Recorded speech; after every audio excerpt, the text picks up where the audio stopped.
What happens because the Patriots have been known to struggle early. I mean, it's something that the dynasty has been littered with, is not having or playing their best football until you need to play your best football, which, by the way, is everybody's mindset in the NFL, but the Patriots seem to execute it every single year for 20 fucking years. It just doesn't make any sense where potential struggle early.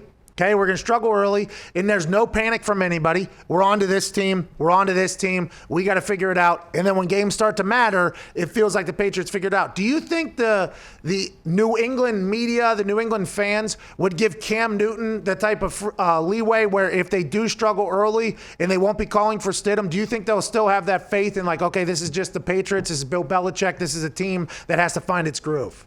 No way. Not this year, because, there are other years where you can say, well, the cavalry's going to come riding in over the hill, and this will change and that'll change, and Brady's not going to look like this later. What Cam is unfortunately saddled with is an offense that has Julian Edelman at wide receiver, who's a constant at the age of 34, and then two rookie tight ends, N'Keal Harry, who might be the most inconsistent rookie first rounder from last year at wide receiver, then Gunnar Olszewski, a converted corner, Jacoby Myers, an undrafted player, and maybe Devin Ross, or they're just not talented. That's the problem. So you can't see the cavalry coming over the hill in November and December for this team when they struggle, if they struggle. But it's really a crazy proposition and a very good question to ask, because that's the column I'm going to write for this weekend, and getting ready for the season. Can Patriots fans mentally deal with a rebuilding season? Because I think they're in denial and saying, Bill's going to figure it out. I don't know if he's got the horses to figure it out, Patrick. Yeah, Tommy, to answer your question, New England fans can't handle a rebuilding season. But who is Gunnar Olszewski? You just mentioned him. And why did we cut Mohamed Sanu if there's a worry about wide receiver? Mohamed Sanu was part of the problem. He is glacial at this point. I don't know what happened to the poor guy. Jesus, Tom. Tom. Jeez.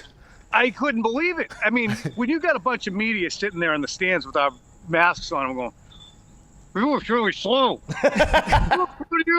He's not getting away from anybody. And that's what training camp was. And it was obvious to us. And if it's obvious to us, it's going to be obvious to them. Olszewski is a converted corner from Bemidji State. He's, got a lot of Cole Beasley in him. I wouldn't say he's got a lot of Edelman in him, but he's got a little Cole Beasley in him. Can he pull that off? I don't know. Okay, so he's a rapper who plays wide receiver. I like that. Do you see rap? Cole Beasley raps. Yeah, he's got bars too. I mean, he goes what we like to call ham on the pontoon, dog. The thought that the Patriots won't win the division, has that entered your mind after watching the team at training camp and seeing what's going on? Has that kind of settled in? And is that why you're writing that column this weekend about a potential rebuilding year, because you have seen the team in person?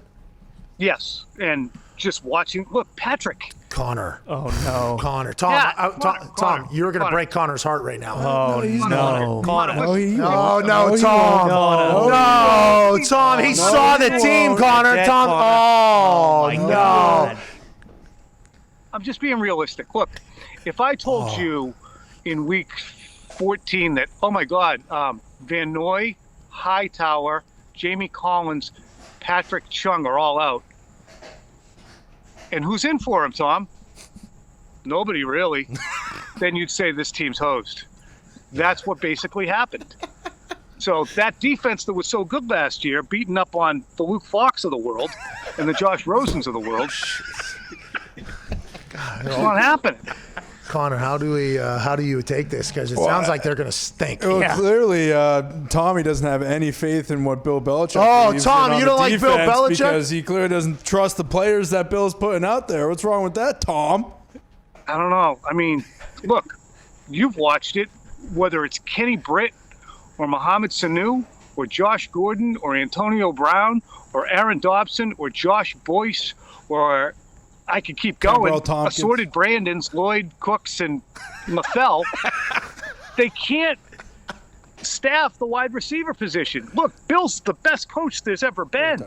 And the stuff that he's going to do with Cam Newton, that's just a simple fact that he said, you know what? I don't care. I'm taking that guy because he's the best option for us. And the entire league walked past him for 3 months. That shows the brilliance of him. But it's not a good roster right now, Connor. Come here, look at me. I'm looking at you, Tommy. I'm looking at you. Hey, that is a heartbreaker. I'm gonna let you know that is an absolute heartbreaker. Pat, I just want to cradle his face in my hand. Tom, what about the tight ends? What about the rookie tight ends, Asiasi and Keene? What do you mean? I like him too, and there's certainly upside there. But you know how long it takes the tight ends to get there. Oh my God, this is gloom and doom from Tom Curran outside his pontoon. I mean, this Gloom is, and gloom from pontoon. ladies and gentlemen, New England Patriot insider for NBC Sports Boston, a man that was at training camp watching the team, who says, "Hey, let's go ahead and curl our expectations of this team." Ladies and gentlemen, hero about to hit a jet ski or two, Tom Curran. See you guys. Hey, see you, Have Tom. a good Labor Day. Hey, have a great weekend out there, pal.